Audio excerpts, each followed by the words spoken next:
بسم الله الرحمن الرحيم. السلام عليكم ورحمة الله وبركاته.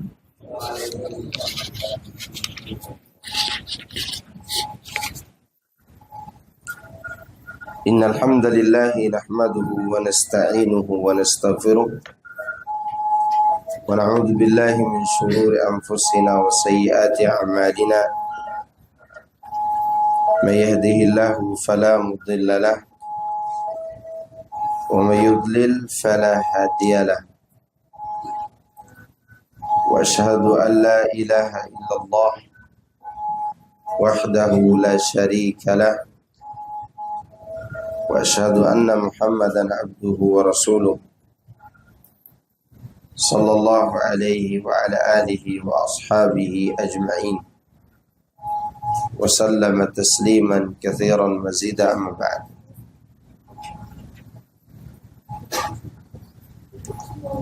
فإن أصدق الحديث كتاب الله وخير الهدي هدي محمد صلى الله عليه وسلم وشر الأمور محدثاتها فإن كل محدثة بدعة وكل بدعة ضلالة وكل ضلالة في النار.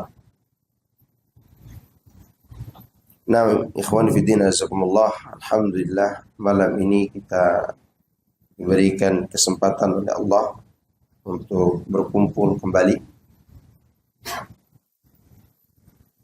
untuk membahas kitab Fawaidul Fawaid. Dan sekarang kita masuk pasal ke-24.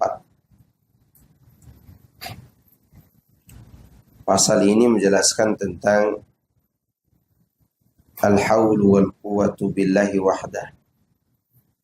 Daya dan kekuatan hanya milik Allah saja. Karena semua daya dan kekuatan itu milik Allah saja, maka tidak ada sesuatu pun di dunia ini yang bisa memberikan efek pengaruh kepada yang lain dengan cara berdiri sendiri. Nggak ada. Pasti akan ada sebab lain yang bergabung dengan. Contoh misalnya efek kenyang. Orang tidak akan mungkin kenyang kalau dia tidak makan.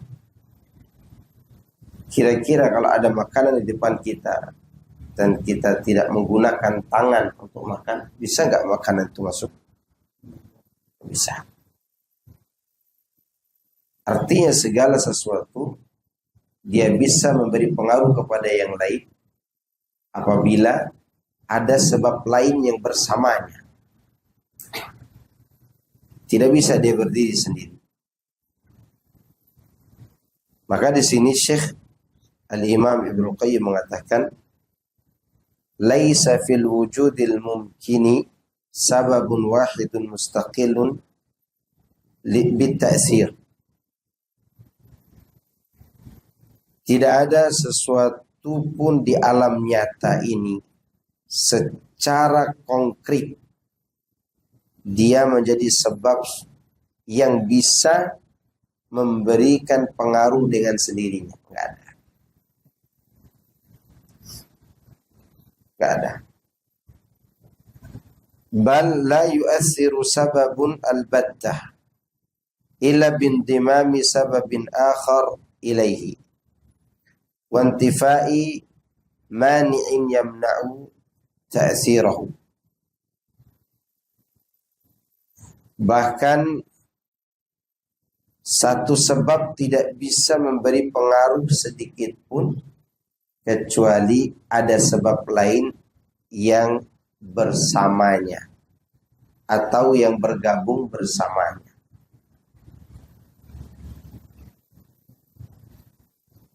Dan hilangnya penghalang yang menghalangi pengaruh tersebut.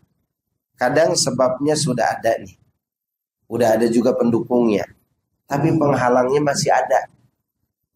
Maka pengaruh sebab tadi tidak akan sempurna. Contoh, Ketika seorang menikah dan sudah punya anak pertama, kedua, ketiga, lalu karena si istri capek melahirkan atau ada sebab lain kan dia tidak bisa melahirkan lagi, dia pun melakukan KB. Iya, KB. Apa KB itu? Keluarga, sebenarnya itu keluarga bencana sebenarnya. Keluarga berencana, oke, KB. Dia melakukan KB. Setelah sekian lama, dokter memberitahukan bahwa tidak masalah hamil lagi. Maka sebab kehamilan itu mereka lakukan lagi. Suami mendatangi istri, istri juga mendatangi suaminya. Itu kan dua hal, dua sebab yang harus bersama. Ada wanita, ada laki-laki. Ya, bertemu dalam pernikahan. Namun mereka lupa menghilangkan KB tadi. Pil KB atau apa yang dia pasang di tubuhnya. Terus dia katakan, ternyata tidak ada pengaruhnya kita tidur. Tidak ada pengaruhnya kita berhubungan. Kenapa tidak berpengaruh? Karena masih ada penghalang. Maka hamil itu tidak akan datang, tidak akan terjadi hanya karena melakukan sebab-sebabnya, tapi juga harus menghilangkan apa? Penghalang. Sampai di sini jelas? Maka di sini Syekh mengatakan, la yu'athiru sababun albatta illa bintimami sababin akhar ilaihi wa intifai mani'in yamna'u ta'thirhu. Ya. Tidak akan mungkin satu sebab memberi pengaruh dengan sendirinya, kecuali ada sebab lain yang datang bergabung dengannya dan hilangnya penghalang. Sudah saya contohkan tadi. Hada fil asbabil masyhudati bil iyan. Ini terjadi pada sebab-sebab yang nyata terlihat oleh mata kepala kita.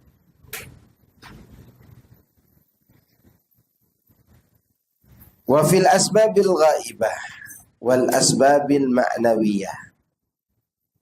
Demikian juga pada sebab-sebab yang tidak kelihatan dan juga sebab-sebab lainnya yang bersifat ma'nawi. Apa sebab yang tidak kelihatan misalnya? Tidak terlihat. Tawakal, bertakwa. Apa kata Allah? Wa may yattaqillaha yaj'al lahu makhraja. Barang siapa yang bertakwa kepada Allah, maka Allah akan berikan jalan keluar untuknya. Ini juga sebab untuk keluar dari masalah yang berat. Dengan cara apa? Takwa. Takwa kelihatannya. Nah, ini bersifat ma'nawi. Ya. Demikian juga mengucapkan alla ilaha illa anta subhanaka inni kuntu minadh dhalimin. Ini juga sebab. Tapi sebab ma'nawi. Sebab yang tidak bisa diraba. Ya, tidak bisa dicapai oleh apa? Panca indera. Maka oleh karena itu ada orang terus berusaha. Tapi dia tidak melakukan sebab-sebab yang bersifat maknawi tadi. Maka ini pun tidak memberi pengaruh. Yang perbuatannya tidak memberi apa? Pengaruh. Kemudian beliau mencontohkan beberapa sebab, beberapa pengaruh, sebab yang ada, pengaruh sebab lainnya, begitu maksudnya. Katathiri syamsi fil hayawanat wan nabatat atau wan nabat, fa innahu mawqufun ala asbabin ukhra min wujudi mahallin qabilin wa asbabin ukhra tandammu ila dhalika as-sabab. Seperti pengaruhnya cahaya matahari dalam memberikan kehidupan kepada hewan dan tumbuh-tumbuhan. Dia tergantung pada sebab lain, baru dia bisa memberi pengaruh. Di antara sebab lain itu adalah kesiapan yang menerima cahaya itu, entah itu binatang maupun tumbuh-tumbuhan. Karena tidak semua tumbuh-tumbuhan bisa menerima semua cahaya. Tidak bisa menerima menyerap semua cahaya. Atau ada sebab lain yang bergabung bersama cahaya matahari itu. Apa contohnya? Hujan. Apa contohnya? Hujan.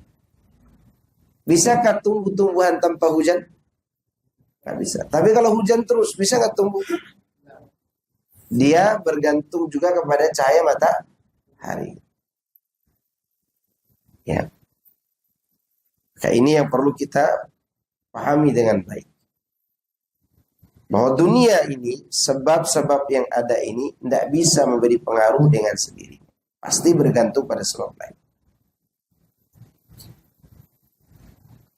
Wa kadzalika husulul waladi mauqufun ala iddati asbabin ghairi wad'il fahli faqat. Demikian juga adanya anak. Dia juga bergantung pada beberapa sebab lainnya. Selain daripada pembuahan zat sel telur atau pembuahan ovum. Baru punya anak, bisa nggak seorang wanita punya anak tanpa menikah? Tak bisa. Kecuali yang ditakdirkan oleh Allah seperti Maryam alaihissalam. Kalau ada sekarang orang punya anak tanpa menikah, berarti dia zina dong. Zina. Kalau dia katakan, mungkin ini karomah saya Pak Ustadz, punya anak tanpa suami. Kita katakan tidak bisa, karena itu adalah merupakan sesuatu yang Allah tentukan untuk orang tertentu saja. Maka di antara sebab agar punya anak, bertemunya laki-laki dan perempuan, terjadi hubungan di antara mereka berdua, dan seterusnya. Demikianlah seluruh sebab-sebab dan serta akibat yang didapatkan dari sebab itu. Ya. Semuanya melibatkan sebab yang lain. Kemudian yang ingin disampaikan oleh beliau di sini dari penjelasan di atas, kalau semua sebab itu tidak bisa memberi pengaruh dengan sendirinya kecuali dengan sebab lain, maka fakullu ma yukhafu wa yurja minal makhluqat fa'ala ghayati an yakuna juz'a sababin ghairu mustaqilin bil ta'sir. Maka semua yang ditakuti dan diharapkan dari makhluk, entah ditakuti karena kekuasaannya atau diharapkan karena kekayaan dan dermawannya, ya, maka paling tinggi derajatnya, puncaknya adalah dia tetap menjadi bagian dari sebab lain. Tidak berdiri sendiri dalam memberikan pengaruh. Misalnya, ya, ada orang berkuasa, ditakuti orang. Seperti siapa? Firaun. Apakah Firaun sendiri yang ditakuti oleh orang? Enggak. Dia punya tangan kaki dari bala tentara dan tukang sihir. Kalau Firaun sendiri yang berkuasa, akankah ditakuti orang? Enggak. Enggak akan ditakuti. Ya. Demikian juga orang-orang yang berharta. Dia akan diharapkan hartanya apabila dia memiliki usaha dan usahanya itu dibantu oleh orang lain. Tidak bisa dia berdiri sendiri. Maka sekali lagi, siapapun yang ditakuti dan diharapkan, ujung-ujungnya tetap saja dia menjadi bagian dari sebab, bukan yang memberi pengaruh dengan sendiri. Nah, ini lebih diruncing lagi oleh Syekh. Wala yastakillu bitta'siri wahdahu duna tawaqqufi ta'sirihi ala ghairihi illa Allah al-wahidul qahhar. Fala yanbaghi an yurja wa la yukhafu ghairuhu. Nah, ini yang menjadi syahid dan tujuan dari pembahasan tadi.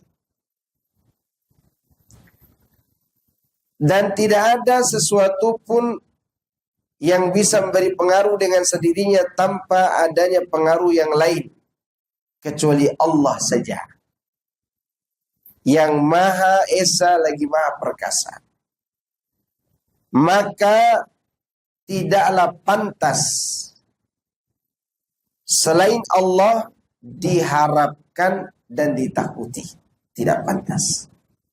Siapapun dia, tidak layak untuk ditakuti dan tidak layak untuk diharapkan. Maksud di sini, takut yang membuat kita mendekatkan diri kepada yang ditakuti. Berharap yang membuat kita tunduk beribadah kepada yang diharapkan.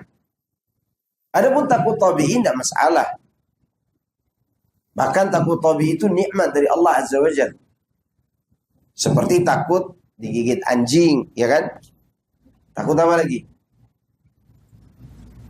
Takut digigit ular, takut jalan di kegelapan karena takut dirampok gitu, atau takut ada kalajengking, nggak masalah. Atau takut terlalu percaya kepada orang yang tidak dikenal, itu juga termasuk kenikmatan. Kalau dalam bahasa orang-orang ahli psikolog, takut kepada orang yang tidak dikenal atau dia dikenal tapi kurang dipercaya dalam sebuah perbuatannya, makanya namanya sifat reptil. Sifat reptil. Ular. Kalau dia lihat sesuatu yang asing, kalau dia tidak menyerang, dia menghindar. Ya kan? Makanya ular itu agresif. Karena ada sifat apanya? Reptilnya. Nah, kita juga punya sifat itu.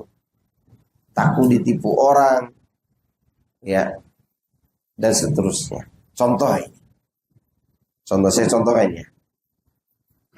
Ana mengajak Pak Ramadan, kita bikin daurah Ahkamul Janaiz yuk di Masjid BIP. Ana yang ngisi. Pak Ramadan, karena dia sudah kenal saya, dia akan katakan, baik Ustaz, saya akan siapkan sama teman-teman. Tapi lain ceritanya jika saya berkata kepada Pak Ramadan, nanti kita bikin daurah kesehatan, ana yang ngisi. Nanti Pak Ramadan pasti begini, Ustaz kan tidak tahu kesehatan.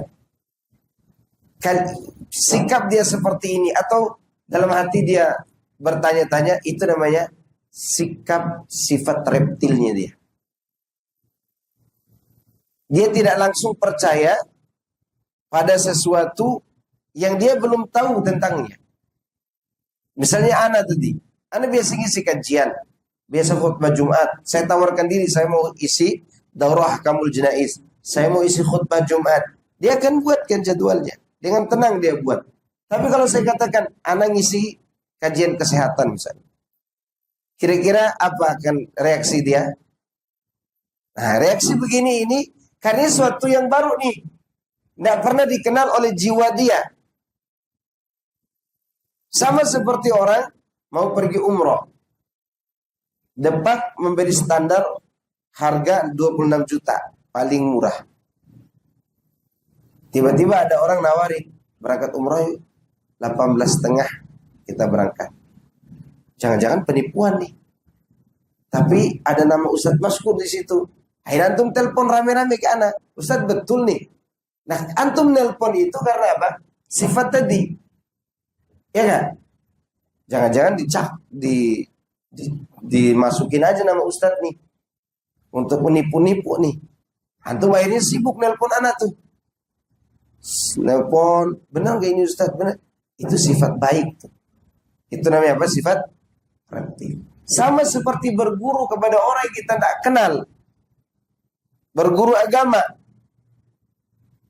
Kita katakan, gak berani datang ngaji karena tidak kenal. Ya kan? Kan sering teman-teman nelpon anak, Ustadz Fulan siapa ya? Itu bagus tuh. Itu namanya sifat apa? Reptilnya yang Allah ciptakan. Khawatir, takut, rusak diri dan agama.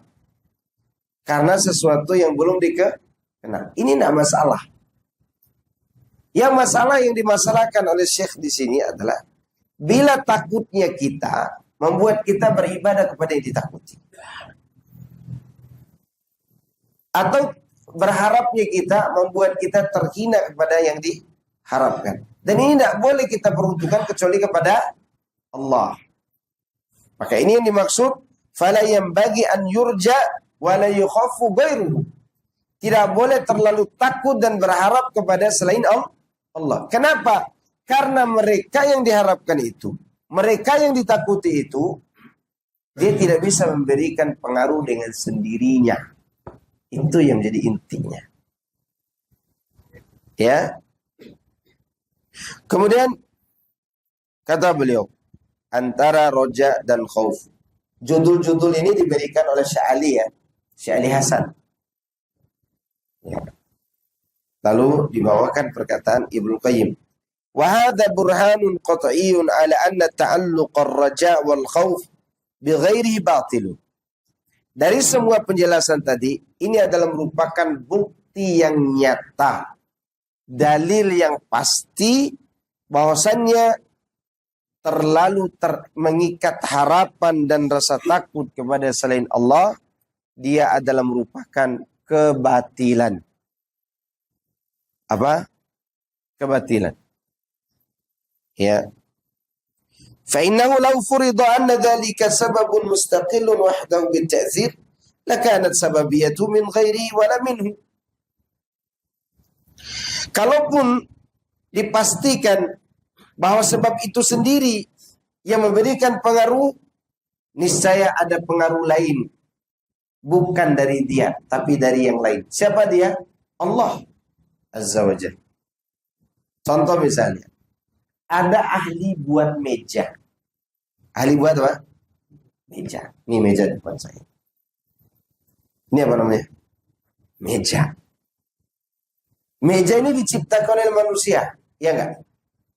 Nah, si manusianya boleh enggak disebut si pembuat karya cipta? Boleh tidak? Boleh. Pencipta meja. Boleh tidak? Boleh. Allah sang pencipta. Apa beda penciptaan Allah dengan penciptaan seperti ini? Sama-sama dua-duanya disebut karya cipta. Ini ciptaan manusia, langit ciptaan Allah. Apa bedanya? Manusia menciptakan dari bahan yang ada. Dan bahan yang ada itu siapa yang menciptakan? Allah. Sedangkan Allah dia bisa menciptakan sesuatu yang tidak ada bahannya menjadi ada. Langit, apa bahannya? Apa campuran semen dengan tanah liat? Enggak. Dia buat aja langit tanpa tiang lagi. Ya. Maka sehebat apapun seseorang berdiri sendiri untuk memberikan pengaruh, entah itu dalam karya cipta atau yang lainnya, pasti ada sebab lain yang membuatnya dia sukses. Di antaranya adalah Allah yang menciptakan bahan-bahan yang akan dia bentuk dengan bentuk yang lain. Jadi ciptaan manusia itu merubah satu bentuk kepada bentuk yang lain. Kayu, paku, itu kan besi itu. Dari kayu dan paku jadi apa? Meja. Ya. Apa ada Allah turunkan meja dari langit? Pernah. Di zaman Nabi Isa, Maidah Sampai turun surat apa? Al-Maidah itu kan cerita turunnya Al-Maidah dari langit. Apa Maidah? Meja yang penuh makanan dan minuman. Ya sekiranya itu diturunkan ke rumah kita setiap hari, tidur aja kita, ngapain keluar? Ya, Hah? Nggak juga kan turun langsung dari langit. Pasti Allah turunkan makanan yang sehat. Ya, lihat Allah bisa nggak langsung dari pengaruh tanpa harus ada usaha lain? Bisa diturunkan. Gitu. Falaisa lahu min nafsihi quwwatun yaf'alu biha. Manusia itu tidak memiliki kekuatan yang dengannya dia bisa berbuat, enggak punya. Fa innahu la haula wala quwwata illa billah. Karena sungguhnya tidak ada daya dan kekuatan kecuali milik Allah. Ya. Fa huwa alladhi bi yadihi al-haulu kulluhu wal quwwatu kulluha. Maka di tangan Allah lah daya dan kekuatan semuanya. Fal haulu wal quwwatu allati yurja li ajlihima al makhluqu wa yukhafu innama huma lillahi wa biyadihi fil haqiqah. Adapun daya dan kekuatan yang karena keduanya manusia diharapkan dan ditakuti, sungguh keduanya pada hakikatnya ada di tangan Allah. Kan ada manusia gagah gitu kan, ditakuti ya. Dan diharapkan karena kekayaannya. Pada hakikatnya daya dan kekuatan yang dimilikinya Allah yang mengatur. Allah yang mengatur. Mana contoh? Kekuatan Firaun tidak bisa menghancurkan Nabi Musa. Nabi Musa itu ada di tengah-tengah Firaun dan bala tentaranya. Nabi Musa karena dia yakin kepada Allah, fasatadhkuruna ma aqulu lakum wa ufawwidu amri ila Allah. Kamu akan ingat peringatanku wahai Firaun. Dan aku serahkan semua urusanku hanya kepada Allah. Ya. Lihat apa mudarat Nabi Musa waktu itu? Enggak.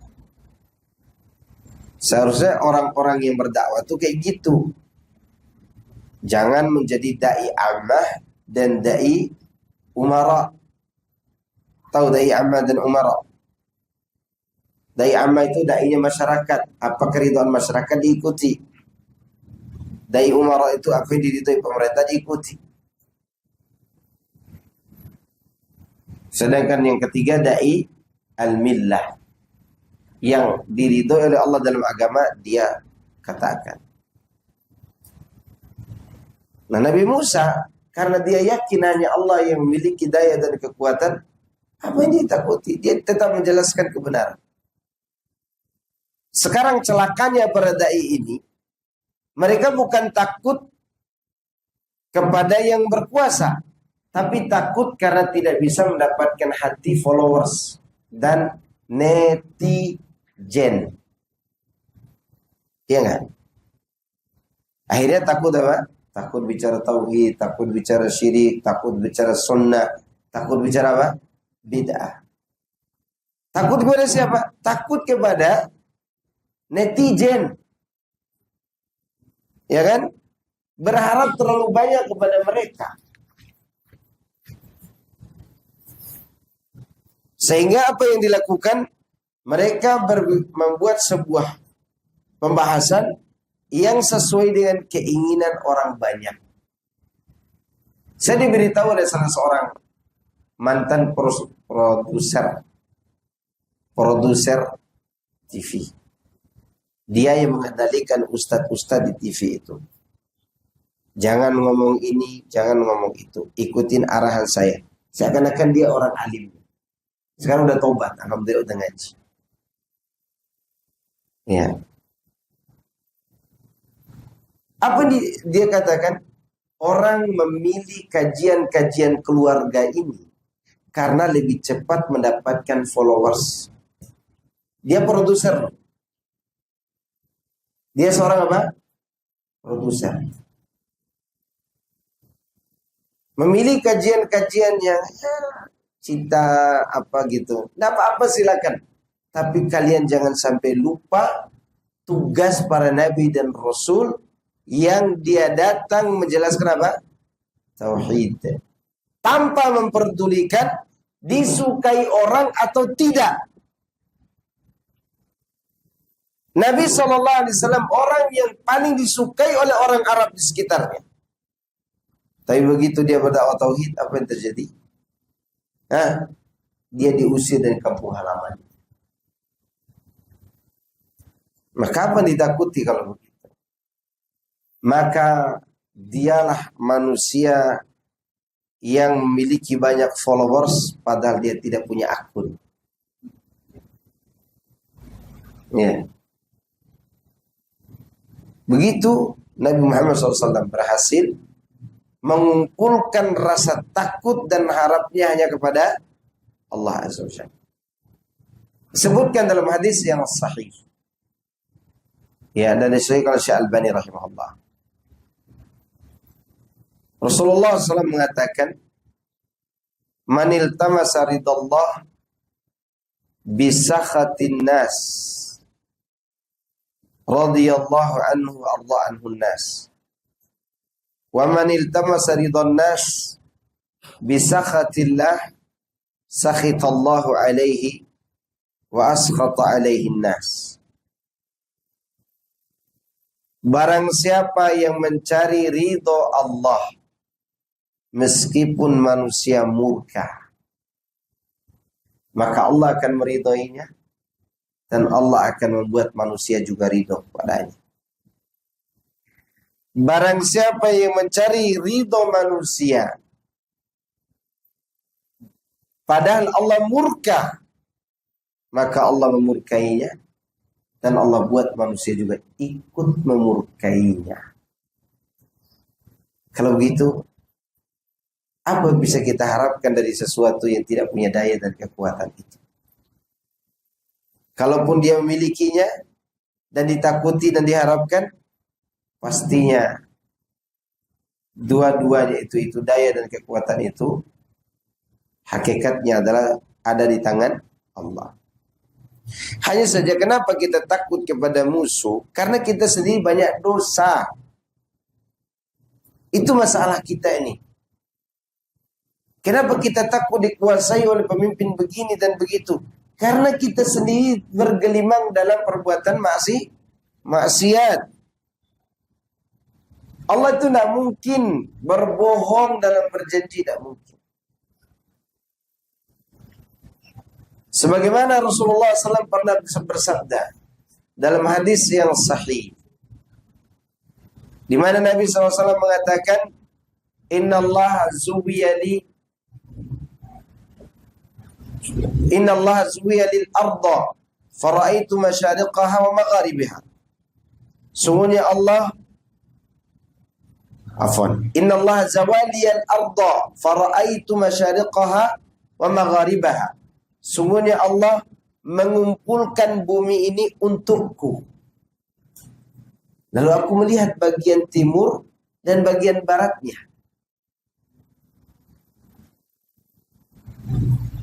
Wa inna ummati sayablughu mulkuha ma zuwiyali minha. Sesungguhnya umatku, mereka akan menguasai apa saja yang telah diperlihatkan kepadaku dalam bumi itu. Wa qad u'titul kanzain al-ahmar wal abyad.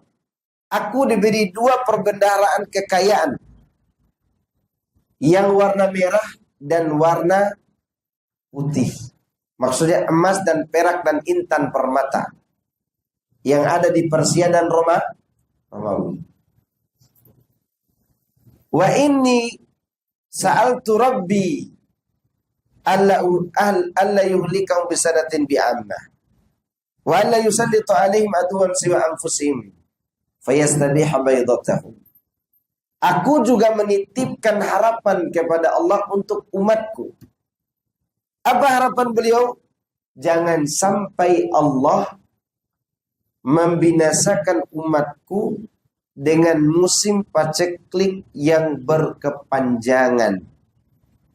Dan jangan sampai umatku dikuasai oleh musuh sehingga musuh mengambil tanah kediaman mereka. Apa jawaban Allah? Dengarkan jawaban Allah.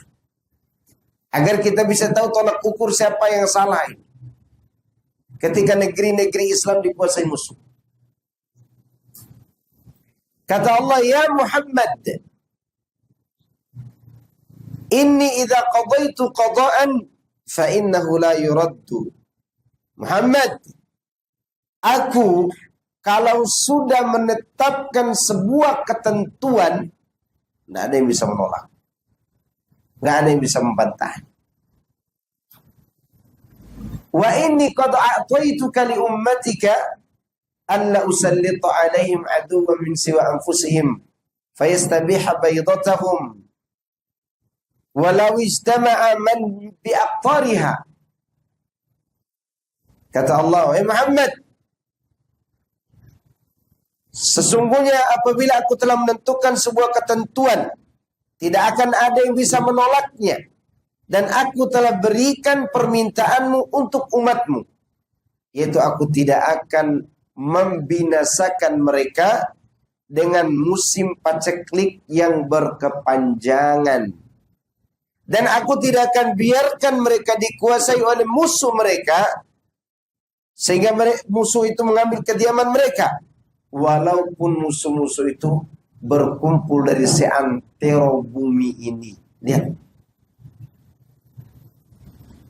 Tapi kenyataan sekarang kayaknya kita lagi dikuasai deh. Ya.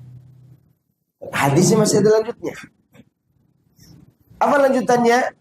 Hatta yakuna ba'duhum yuhliku ba'dan wa yasbi'a ba'duhum ba'dan.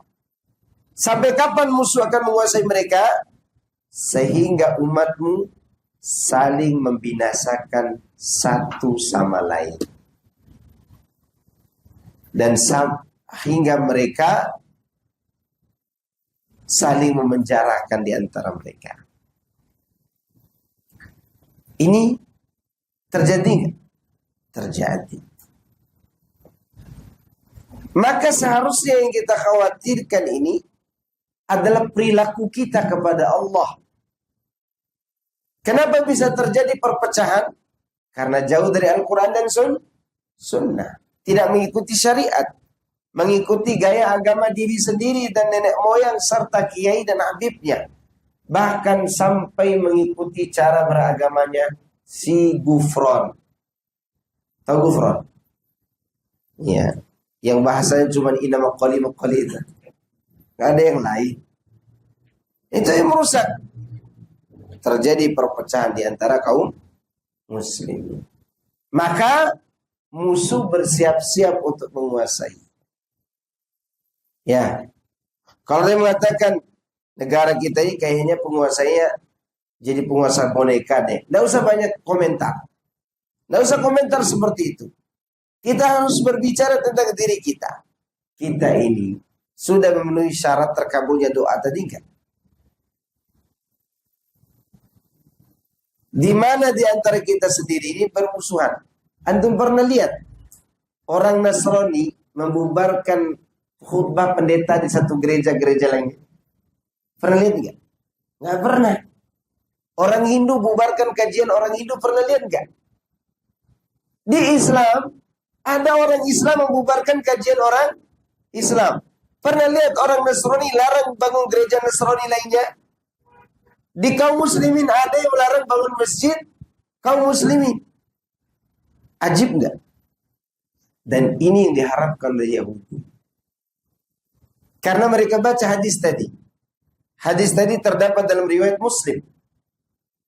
Sebenarnya riwayat ini ada lanjutannya, tapi tidak diriwayatkan oleh Muslim. Tapi diriwayatkan oleh Al-Imam Al-Barqani dan yang lain. Dan hadisnya panjang memang hadisnya.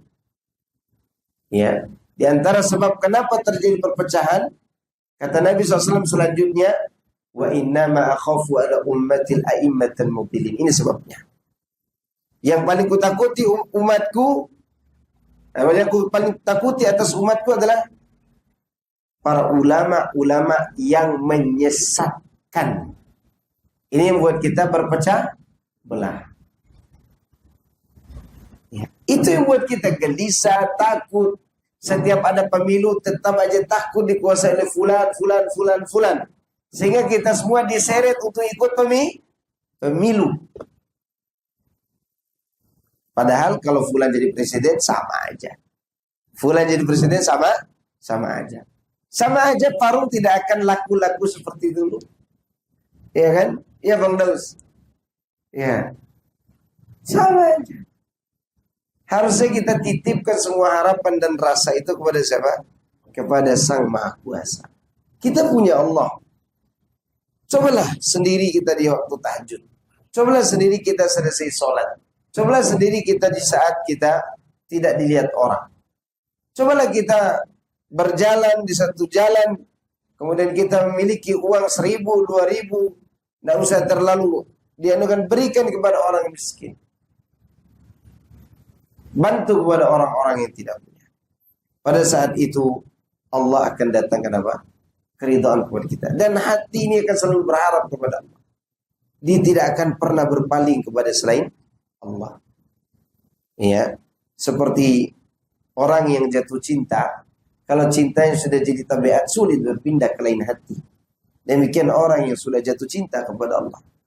Dikatakan dalam sebuah syair, yuradu minal qalbi nisyanukum wa ta'bad tiba'u 'alan naqil. Ingin rasanya melupakan engkau, tapi cinta yang jadi tabiat menolak untuk berpindah ke lain hati. Ya, seperti itu seharusnya kita sikap kepada Allah. Taib, saya kira itu. Afwan, masih ada lanjutan sedikit. Di antara sebab yang menghalangi seorang dari taufik, perhatikan. Bal khauful makhluqi wa raja'u ahdu asbabil hirman wa nuzulil makruhi biman yarjuhu wa yakhafu. Fa innahu ala qadri khawfika min ghairi la yusallatu alayka wa ala qadri raja'ika li ghairihi yakunu al-hirman. Wa hadha halul khalqi ajma'ihi wa in dhahaba an aktsarihim ilman wa halan. Fama syaa Allah kana wa la budda wa ma lam yasha' lam yakun wa law ittafaqat alayhi al-khaliqah.